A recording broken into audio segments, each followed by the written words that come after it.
சாந்தி. அவ்யக்த சமிகை 25 ஆகஸ்ட் 2026. बाबा சொல்லி கொடுக்குறாங்க, पवित्रता फाउंडेशन है और फाउंडेशन का ब्रह्मचर्य व्रत धारण करना ये कॉमन बात है, लेकिन अभी आगे बड़े हो तो बचपन की स्टेज नहीं है. தூய்மை என்பது அஸ்திவாரம். அதில் ஒரு பகுதி தான் பிரம்மச்சரிய விரதம் இருப்பது.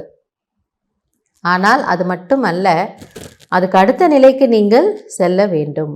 ஏன்னா இது குழந்தை பருவம் நிலை போல அதிலே இருக்க முடியாது. அபி தோ வானப்பிரஸ்த ஸ்திதிமே ஜானா ஹை. பாபா சொல்லார், இப்பொழுது நீங்கள் குழந்தை பருவ நாட்களிலிருந்து வானப்பிரஸ்த நிலைக்கு செல்ல வேண்டும். வானப்பிரஸ்தர் என்னவா? சம்பூர்ண தூய்மை. मैं ब्रह्मचारी तो रहता हूँ, पवित्रता तो है ही, सिर्फ इसमें कुछ नहीं हो जाओ. எனவே நான் பிரம்மச்சாரியாக இருக்கின்றேன், நான் தான் பியூரிட்டி ஃபாலோ பண்ணுறேன். மீண்டும் அதே தான் சொல்லார் பாபா. அது எலிமெண்ட்ரி ஸ்கூல் கிளாஸ் போடுறது போல்.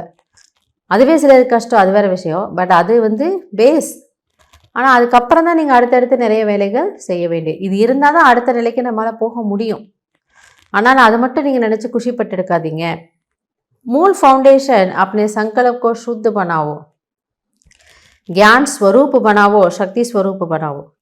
எனவே முக்கியமான அஸ்திவாரம் தன்னுடைய எண்ணங்களை சுத்தமாக்குங்கள், ஞான ஸ்வரூபமானதாக ஆக்குங்கள், சக்தி ஸ்வரூபமானதாக ஆக்குங்கள். ஞானத்தை நல்லா புரிஞ்சுக்கோங்க, அதை தாரணை பண்ணுங்கள், அதை அப்ளை பண்ணுங்கள், பாபாவோட பேசுங்க மற்றும் நினைவு ஸ்வரூபமாக, அதாவது சக்தி ஸ்வரூபமானவராக ஆகுங்கள். பாபா கொடுத்துட்ருக்கக்கூடிய ஞானமே எதற்காக? நம்மை ஒரு நல்வழிப்படுத்தி செல்வதற்காக, நம்முடைய முழு தூய்மையை நாம் மீண்டும் அடையணுங்கிறதுக்காக தான் இவ்வளோ விஷயங்கள் நமக்கு சொல்லி கொடுக்குறாரா. எனவே அதை கவனத்தில் வைத்து நம்ம நல்ல ஒரு இறைமானவராக இந்த பாடத்தில் நல்ல மார்க் வாங்கணும். நல்லது. ஓம் சாந்தி.